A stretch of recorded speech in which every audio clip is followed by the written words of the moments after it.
The other is to not to look at all the trees, but look at all the necessary trees. But what is necessary? That's different story. And if you look at all the different trees, it's called an exhaustive search. And there are two different kind of ways to look at the trees without exploring all the trees. One is called branch and bound. The other one is called a heuristic approach. Heuristic approach means that it's dirty and fast, and so it will give you the best approximation given a certain time and your data. And branch and bound is much more reliable. It does not require you explore all the trees, but it will guarantee you get the most parsimonious tree in this case, or ML tree. And the criteria for searching the trees can be applied to MP, ML, and MP and ML tree, and basically. So maximum parsimony and maximum likelihood method also both rely on the tree searching criteria. So we'll introduce this tree searching method a little bit later. And here is an example for all the tree length distribution on a given data from the bird Homo mucois. Well, anyway, and so this is based on the tree length of a given tree. So just give you some idea about the 1 million, is it 1 million? 1 million random trees, the distribution of the tree length. Basically, you can find it has a bear shape. It's a little bit more random, but it's not quite so. If you consider this, there's a lot of trees right here. So, which means that the trees may have some patterns. Although there are thousands, hundreds of trees, but there's something you can find a way to evaluate the best tree is. There's a structure on the tree. And the exhaustive search is something like this one. And basically, we'll just go through the different tree searching process. The step one, we have the three randomly choose taxa right here, A, B, and C, and they will add the new sequences on step two, and it could be added on any of the three branches right here. So it will be three possibilities on adding that. And then you add the E out of these 1, 2, 3, 4, 5 different branches. So there are 15 possibilities for adding E, and you can keep going on that and calculate all the changes according to the tree. So it's called an exhaustive search. Make sure you can get all the trees on all the possible trees.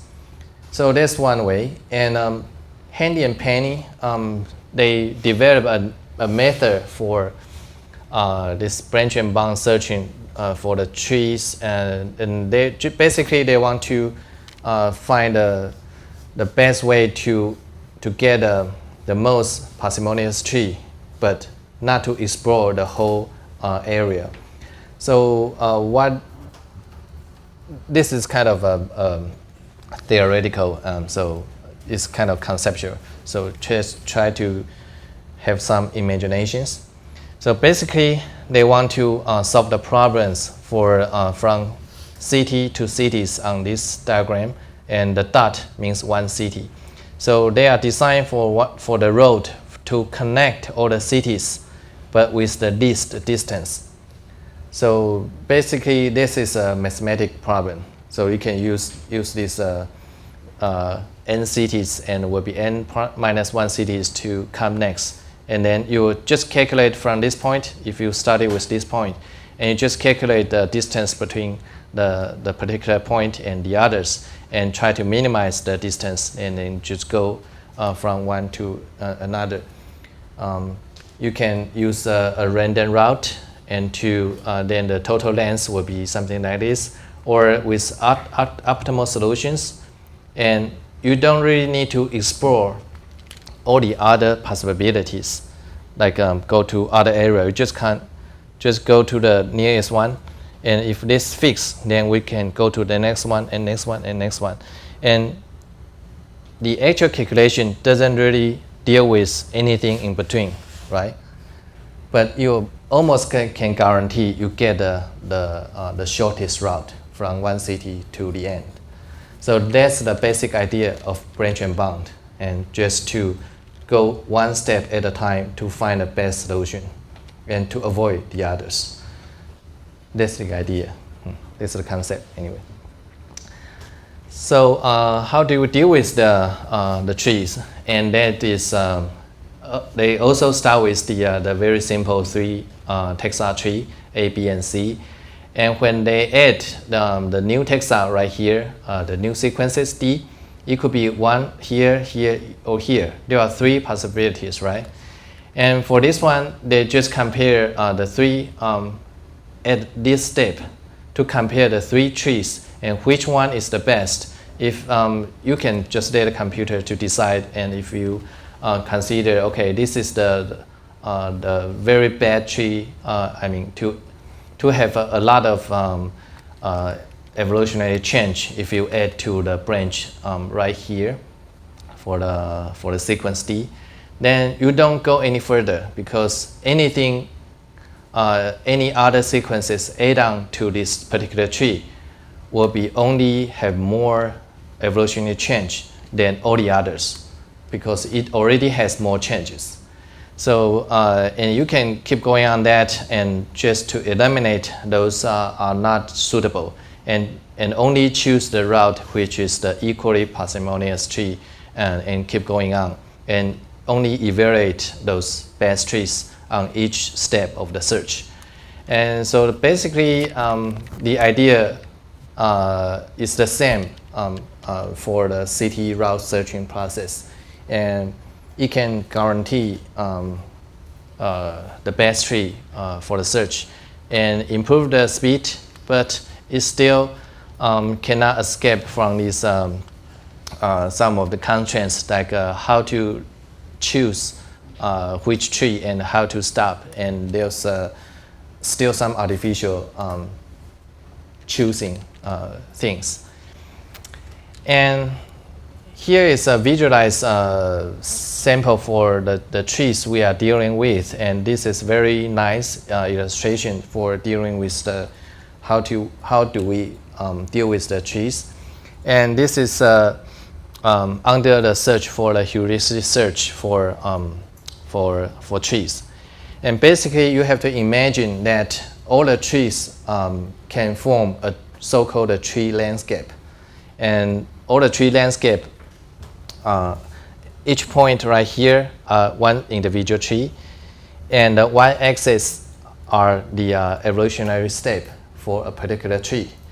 And you can imagine that some of the tree from this point to this point are only differ in probably one branch and the other.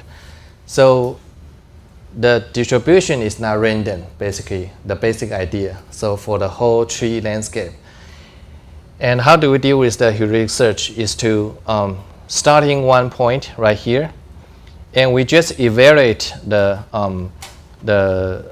neighbor possible trees, and then choose one of the best trees to move on further. And so this is similar like when you are climbing a mountain. So you can just blindfold it. And basically, I will just tell you that you need to go to the top of the mountain, starting from right here. But you have no idea about the actual point it is. So you can go one step further forward and feel if you are going up, and then one step backwards, and to feel if you are going downwards, and then left and right. So you choose, okay, if we are going to the top of the mountain, basically we just move continuous going up, then eventually you will go to the top, theoretically, right? So you can go, this is the same process for finding the best trees, the most parsimonious tree. So just keep going, and then to the top of the trees, ended up here. So the problem is that the tree landscape, the pattern for tree landscape is always not a mountain Fuji, which means that it only have one global high peak of the tree. It always have like some hill and valleys like this one. So it's very possible that you started from here and ended up in this small hill, but you will never be able to get to the real global maximum tree somewhere else, because you are trapped at the top, because all the surroundings are lower than your point, so you cannot find it anymore. So there are some solutions for that, and there's some calculations. And for example, if you can jump 10 steps further, like for example from here, 10 step, 10 step, 10 step, and to see if it's better. So sometimes, in some cases, you may be able to jump over a valley and to climb to a better tree, right? Or you can choose a random starting point, because this starting point will end up here, but this starting point will probably end up somewhere else. So this is the idea about the heuristic search. If you can approximate if you can approximate this process, then you don't need to explore a lot of the areas. You only need to evaluate the route itself. So it takes much less time to calculate and to find the possible best tree. And so because the trees are connected by its neighbor, which is only differ in a very minor detail, so we can use this a process called a branch swapping process to evaluate some random trees. So this is one of the very simple way. It's called a NNI, the nearest neighbor interchange, is to randomly choose one of the branch out of the tree right here, okay, between here. So you just choose this one either to combine it or not, and you'll give two trees. And you just evaluate these two trees to check the evolutionary step. And if this is better, then you choose this one over this one. So this is called a NNI method. And in a tree with the n tip, there will be n-3 interior branches. So you could be examine quite a lot of trees, but should we just do the NNI on the best trees, or when we climb up, we do the NNI? So there's another choice. Once you go to the top, and then go to NNI, or you go when you climb in the middle of the hill, and we just explore a little bit more often. That is the parameters we can choose on the programs and computer programs when you do the tree searching. And this is the diagram showing the space between the 15 possible unrooted trees. And so for 5 taxa, this is the 15 possible trees. And each line connected to each other are only one branch differ from each other. So from this tree to this tree, we'll need 3 different branch swap method in order to get a different topology. So what is important for this diagram is that if we want to explore all possible trees or similar trees, we will need to think about how related they are and how far can they jump if we do the branch swapping process. If we are dealing with this problem, then we just swap very locally. And if we want to deal with some of the further ones, we need to do some other approximate, not only the NNI, but something else. So, okay, so I think you can eliminate this. This is a little bit complicated. It's NNI is to how to moving along each graph, and what is the cost for moving along it with it. And I think the more important idea is some other methods for the branch swapping. The other one is called the subtree pruning and regrafting, SPR.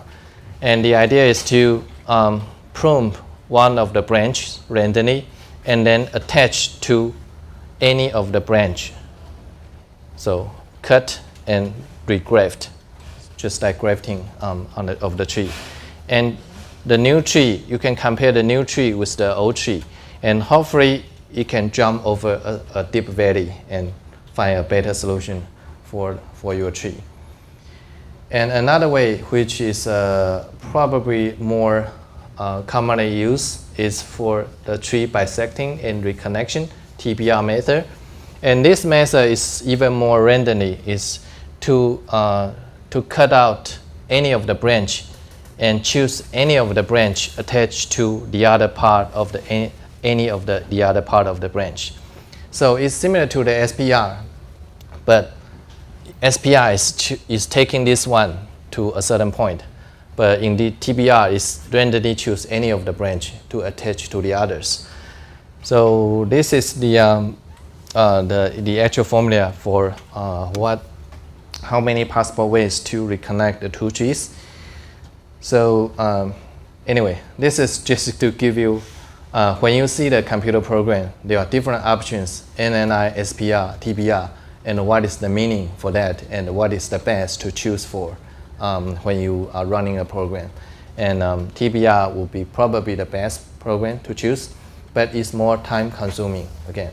So if you are considered about the computation time, TBR might not be a good choice. It takes much more time for that.